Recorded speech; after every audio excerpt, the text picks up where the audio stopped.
আলহামদুলিল্লাহ, আপনারা যে কোয়েল পাখিগুলো দেখতেছেন, এই কোয়েল পাখিগুলো হচ্ছে মাত্র 16 দিন বয়সী পাখি। এখন থেকেই কোয়েল পাখি মেয়ে এবং ছেলে পাখি উভয় দুটি চিনা যাইতেছে। যারা কোয়েল পাখি নিতে চান অবশ্যই সবাই ইনবক্স করবেন। সব এগেটের কোয়েল পাখি বাচ্চা। পাখিগুলো হচ্ছে জাপানি জাতের কোয়েল পাখি। সব পাখিগুলো সুস্থ ও ভালো আছে। ইনশাল্লাহ কোয়েল পাখিকে প্রতিটা ওষুধের ডোজ করানো হয়েছে। যারা কোয়েল পাখি নিতে চান অবশ্যই যোগাযোগ করবেন। এখানে কিছু পাখি আছে, এগুলো হচ্ছে 1 মাস প্লাস।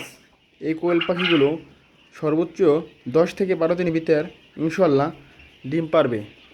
আপনারা যারা কোয়েল পাখি নিতে আগ্রহী তারা অবশ্যই ইনবক্স করবেন।